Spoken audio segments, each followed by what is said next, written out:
그렇다면 과연 선거는 언제 내려질지, 왜 늦어지고 있는지 지금부터 좀 전문가들이니까요. 한번 이야기를 물어봐서 좀 분석을 좀 해봐야 할 것 같아요. 오늘로 윤 대통령 탄핵 심판 92일째 지금 심리가 되고 있으면서 역대 대통령 탄핵 심판 중에서 최장 기록을 기록하게 됐습니다. 지금 화면에 좀 나오고 있으니까 참고를 해 주시고요. 자, 그럼 여야의 분석을 좀 해봐야 할 텐데 우선 함 대변인께서 뭐 변호사시잖아요. 그러면 일단 변호사께서 보시기에는 왜 지금 늦어지고 있는지, 전체적으로 8명이 다 일치된 의견을 하기 위해 기다리는 건지, 의견이 갈리고 있는 건지 어떻게 예상하세요? 지금 아마도 의견이 갈리고 있기 때문에 이렇게 선고가 늦어지고 있는 것이 아닌가 생각이 듭니다. 네. 원래 애초에는 이제 네. 뭐 지난주 14일 날 이제 선고가 날 것이다 이런 분석들이 많았는데 네. 지금 아직 선고기일이 안 잡히고 있어서 돌아오는 주에도 이제 선고가 나기 좀 어렵다 이런 전망이 있고요. 아마 예. 3월 마지막 주나 아니면 4월 초까지도 넘어갈 수 있다 이런 얘기가 나오고 있는데 아마 저희가 이게 탄핵 소추 처음에는 이게 내란죄가 이제 민주당에서 계속 얘기했던 그 내란죄가 탄핵 소추 이후에 들어갔었습니다. 그런데 갑자기 이제 슬그머니 이제 내란죄를 뺐는데요. 이 부분에 대해서 저희가 너무나 잊고 있었는데 아마도 헌법재판소에서는 이 결정문을 써야 되고 이런 부분에 어떻게 보면 지금 양쪽의 그 시민들이 다 극단적으로 이렇게 분열된 이런 상황에서 예. 결정문을 잘 써야 되잖아요. 그런 부분이 있어서 이 부분 아마 그 내란죄를 뺀 거에 대해서 각하 의견에 대한 좀 고민이 깊어지는 것으로 제가 좀 알고 있습니다. 네, 그런 부분 때문에 이 쟁점을 좀 더 명확하게 보고자 함이 더 크지 않을까 이런 생각이 들고요. 또 한편으로는 지금 이제 그 구속 취소도 아까 전에 말씀해 주셨는데 아무도 구속 취소에 대해서 좀 예견을 하지 못한 부분이 있었습니다. 그렇죠. 예. 그런데 구속 취소에서 계속해서 민주당이 지적하는 것은 산수를 잘못했다. 또 그 부분이 잘못됐다, 뭐 잘됐다 이런 얘기를 하고 있는데 네. 오히려 더 중요한 것은 그 구속 취소에서 그 공수처에게 수사 권한이 있느냐 없느냐 이런 부분에 대한 상당한 의심이 있기 때문에 나중에 재심에서 다 터질 부분이 있어서 이 부분에 대해서 일단 구속 취소 인용 결정을 해주신 거였거든요. 재판부에서. 그러다 보니까 헌법재판소에서도 고민이 길어질 수밖에 없을 것 같습니다. 그동안 헌법재판 과정을 이제 국민들이 많이 이제 중계로 봤는데 가장 이해가 안 가고 이게 과연 공정한 재판인가 이렇게 의구심을 가졌던 부분 중에 하나가 예. 형사소송법상의 그런 증거들, 증거 원칙을 지키지 않고 헌법재판소가 그냥 증인으로 나왔던 그 증언들의 그 증언을 보고 이 판단을 내릴 수 있는가 이런 여부였거든요. 그런데 구속 취소 결정에서 이런 절차적인 적법성이 정말로 중요하다라는 형사적인 대원칙을 이제 천명을 하면서 재판의 대원칙을 이렇게 가르치면서 예. 헌법재판소도 다시 한번 이 부분을 좀 신중히 심리하는 중이 아닐까 생각이 듭니다. 알겠습니다. 내란죄가 빠진 것도 공수처의 수사 권한이 있는지 이런 것들에 대해서 이야기가 하면서 헌재에서 의견이 갈리고 있기 때문에 그걸 조정하는 것이다. 그래서 늦어지는 것이다라는 한 변호사께서 의견인데 성추인 부의장은 어떻게 보십니까? 일단 전 헌법재판소가 참 잘하고 있는 것 같아요. 그러니까 보안을 철저하게 지키고 있는 것 같아요. 보안은 철저하게 그러니까 지키고 있어요. 헌법재판 8명뿐만 아니라 수십 명의 재판 연구관들이 지금 서포트를 하고 있음에도 불구하고 네. 정말 단 하나의 새어나오는 정보가 없을 정도로 그렇기 때문에 지금 제가 말씀드린 건 역시 저희 민주당이나 진보 진영에서 예측하는 내용에 불과할 수도 있습니다만 예. 저희는 길어지고 있는 이유에 대해서는 이 재판 결과는 이미 정해져 있다라고 생각합니다. 이미 탄핵을 인용하는 데는 무리가 전혀 없다라는 판단들을 하고 있는데 예. 그럼에도 불구하고 방금 뭐 말씀해주신 것처럼 뭐 절차성의 문제라든지 예. 나온 선고문을 보고 모든 국민들이 설득할 수 있는 그거를 받아들일 수 있는 내용을 담아야 되기 때문에 아마 그 내용적 측면에서는 이견이 있을 수 있다. 뭐 예를 들면 뭐 곽종근 전 사령관이나 그 홍장원 전 차장 이런 분들의 발언에 대해서 윤석열 대통령 변호인 측은 계속 오염됐다고 주장을 하고 있는데 네네네. 저희 측이 봤을 때는 오염된 부분이 없거든요. 그리고 그분들의 발언 이외에도 충분히 다른 휘하 부하들의 발언으로서 충분히 그 사람들의 발언이 서포트 된다거나 그리고 예. 보장이 되고 있기 때문에 문제가 없다고 판단합니다만 어떤 내용을 담아서 탄핵의 인용을 이어지게 쓸 것인지에 대해서는 분명 이견이 있을 수 있다고 생각해요. 그래서 네. 거기에 좀 치열한 토론이 있지 않을까라는 저희들은 생각을 하고 있는 것이기 때문에 뭔가 방향성의 문제는 이미 정해졌다라고 저희는 그렇게 보고 있습니다. 방향성엔 정해져 있고 그러면 전원 일치를 하고 전원 똑같은 의견을 내기 문제가 위해서 없다고 생각합니다만 내용적 측면에서는 이견이 있을 수 있다는 거죠. 네. 알겠습니다.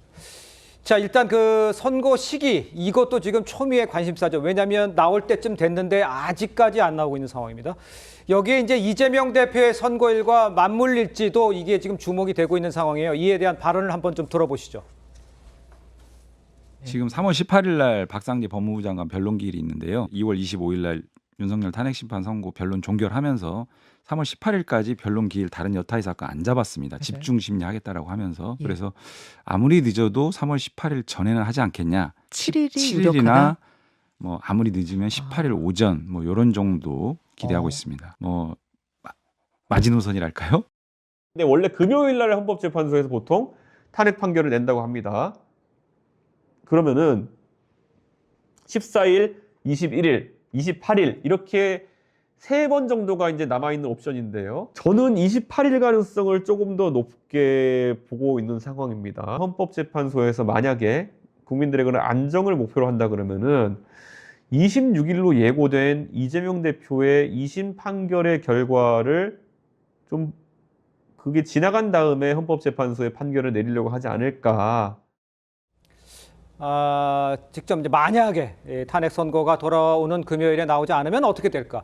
그래픽으로 좀 달력을 보시면요. 26일 날 이재명 대표의 선거법 위반 사건 2심 선고 그리고 이틀 후면 28일입니다. 금요일에 나올 가능성도 좀 점쳐지고 있고 그 뒤로 가면은 지금 그 문영배 배방관도 이제 임기가 만료돼서 바뀌니까 그 전에 나와야 되는 상황이잖아요. 시기적으로 봤을 때 조기현 변호사께서는 그럼 언제쯤 뭐 내용은 모아지고 있다 이렇게 뭐 얘기는 하셨습니다만 어떻게 보세요? 저는 뭐 다음 주 그러니까 이번 주요? 21일 이번 주죠. 21일 예. 이전에 나올 것으로 보고요. 그 이번 주를 넘어가지는 않을 것으로 봅니다. 그리고 뭐 이재명 대표의 2심 선고 일정이 자꾸 언급되고 있는데 헌법재판소가 그 부분을 고려할 것 같지는 않습니다. 날짜를 고려하진 않는다. 그렇습니다. 이재명 대표의 선고일을 고려하면서 뭐 불필요한 어떤 정치적 논란이 야기될 수도 있을 텐데 심판과 평의 판결을 위해서 필요하다면 뭐 그거야 28일이 됐든 그 다음 주가 됐든 뭐 시간이 필요할 수 있지만 이미 그 단계는 지났기 때문에 이재명 대표의 선고 일정을 고려하면서 재판을 잡을 것 같지는 않고 그래서 이번 주가 될 가능성이 매우 높은데 아까 성추행 부의장도 얘기를 하셨지만 지금은 마지막 단계입니다. 제가 볼 때는 이 탄핵 소추 사유 그러니까 윤석열 대통령 행위의 헌법 위반, 법률 위반 그리고 파면에 이를 정도의 중대한 법 위반 이 부분에 대해서는 저는 의견이 거의 일치되어 있다고 봅니다. 그래서 뭐 별개 의견 그러니까 소수 의견, 기각 의견이 뭐 소수 몇 분이 나와서 그 부분을 설득하거나 이런 단계는 아닌 것으로 보여지고 말씀드린 대로 여러 가지 쟁점들이 부각이 됐는데 2017년 그 탄핵 헌법재판소가 정리된 쟁점이긴 하지만 이번에는 비상계엄 내란이라는 소추 사유와 관련해서 여러 가지 쟁점들이 굉장히 부각됐고 국민들 사이에서 이 부분을 놓고 과연 헌법재판소가 어떤 식의 결정을 할 때 수용을 그대로 할 수 있겠느냐에 대한 여러 가지 문제제기가 나오고 있기 때문에 헌법재판소로서는 윤석열 대통령 측이 제기한 소추 사유의 동일성, 그러니까 내란죄 제외 여부에 대한 판단이라든가 형사 수사 기록을 증거로 채택한 부분에 대한 문제 또 윤석열 대통령의 증인에 대한 신문권을 보장하지 않은 문제. 그러니까 핵심적으로 윤석열 대통령 측이 제기한 이 문제에 대해서 보충 의견으로 여러 재판관들의 의견을 내고 있을 가능성이 있습니다. 이 부분을 전체 법정 의견과 맞추면서 정리하는 막판 이 단계에 있다고 보여지고요.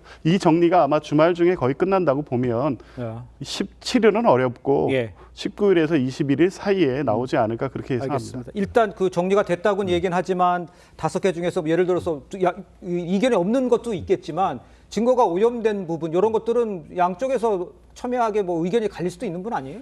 그렇습니다. 그래서 저희가 좀 새로운 견해를 말씀드리면은 문영배 재판장이 직권으로 변론 재개할 가능성도 저는 여전히 열려 있다 생각합니다. 실질적으로 지난번에 그 중앙지방법원에서 윤 대통령에 대한 구속 취소 결정이 나오면서 일부 법조인들 내지 국민의힘 그 변호인단 율사 출신 국회의원들 같은 경우에 이거 공판 변론 재개해야 되는 것이 아닌가 그렇게 했습니다만 결국 윤석열 대통령 그리고 그 변호인들 같은 경우에는 어떤 사정 변경이보다는 그대로 판단을 받아보자 이런 식으로 지금 결정을 하면서 저 로키 전략으로 가고 있지 않습니까? 그런데 왜 이렇게 늦어지느냐?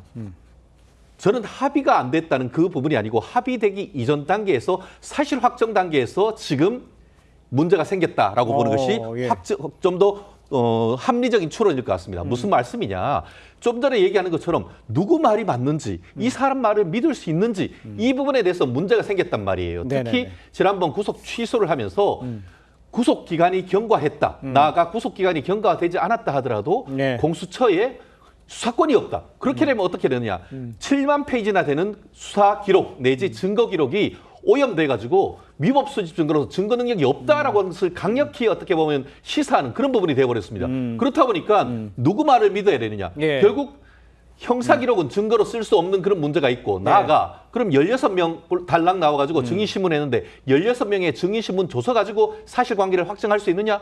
오히려 변론 종결 이후에 곽종근 지금 전 특전사령관 같은 경우에 본인이 그렇게 이제 증언하고 뭐 하기 전에 예. 아 이거 나를 내란죄로 엮겠다 이런 얘기를 했다라고 한다고 하면은 사실관계를 확정하기는 것이 너무나 어렵고 그러면은 사실관계를 확정하고 나서 다시 추가적으로 결론을 내리자라는 취지에서 예. 오히려 3월달 이번 주 중으로 변론이 재개하는 그 신청이 아닌 직권으로 변론 재개할 가능성도 있고 그러다 보니까 생각보다 이 부분에 있어서 윤 대통령에 대한 탄핵 결정은 좀 더 미뤄질 가능성도 충분히 있다. 왜냐? 지금 헌법과 헌법재판소법에는 탄핵은 180일, 6개월이면은 할 수 있다라고 돼 있습니다. 그렇다고 하면 아직까지 시간이 충분히 있기 때문에 경우에 따라서는 그럴 가능성도 저는 완전히 배제하지 못한다고 봅니다.